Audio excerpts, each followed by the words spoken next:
పుత్ర పవిత్రాత్మ నామమున ఆమెన్. జ్ఞానవాణి వీక్షితులందరికీ శుభోదయం.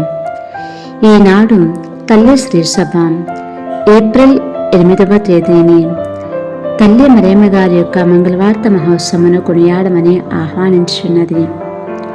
పరలోక పిత అనాది నుండి మనలను రక్షించాలని సంకల్పించుకున్నప్పుడే క్రీస్తుతో పాటు మరియను కూడా ఎన్నుకున్నాడు. ఆమె క్రీస్తుతో సహకరించి మన రక్షణలో పాల్గొంది, రక్షణ మాత అయింది. నేడు మోక్షంలో ఉండి మనకు అన్ని వరప్రసాదాలు సంపాదించి పెడుతుంది. దేవమాత మరియకు మంగళవార్త చెప్పాడు. ఆమె గర్భం ధరించింది. కానీ ఆ సంగతిని యేసోపికి తెలియచేయడం ఎలా?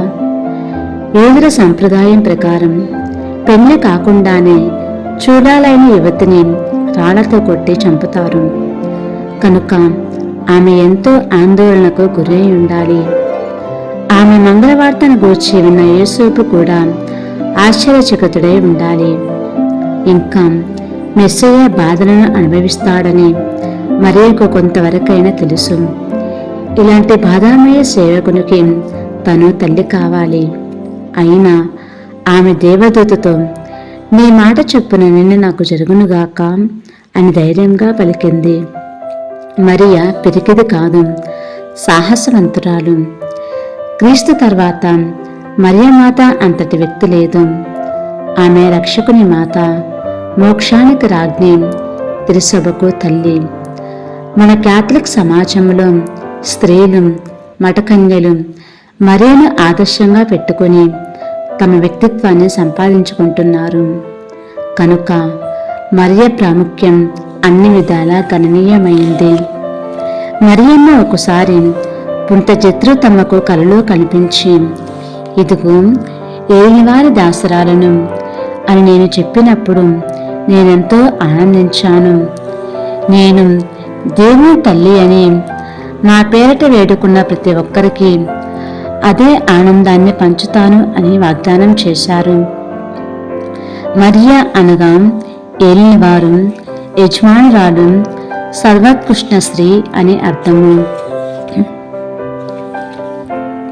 ఇక మరియమాత పట్ల చూపే భక్తి క్రియలన్నిటిలోనూ హృదయం ప్రధానం.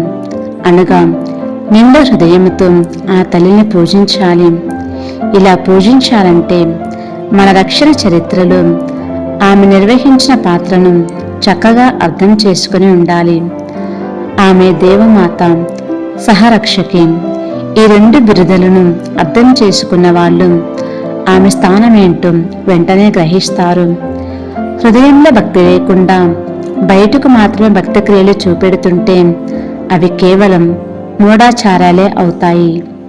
ఈ సందర్భంలో భక్తి కలుగు కూడు పట్టడైనా చాలు అనే వేమన వాక్యం స్మరించదగ్గది.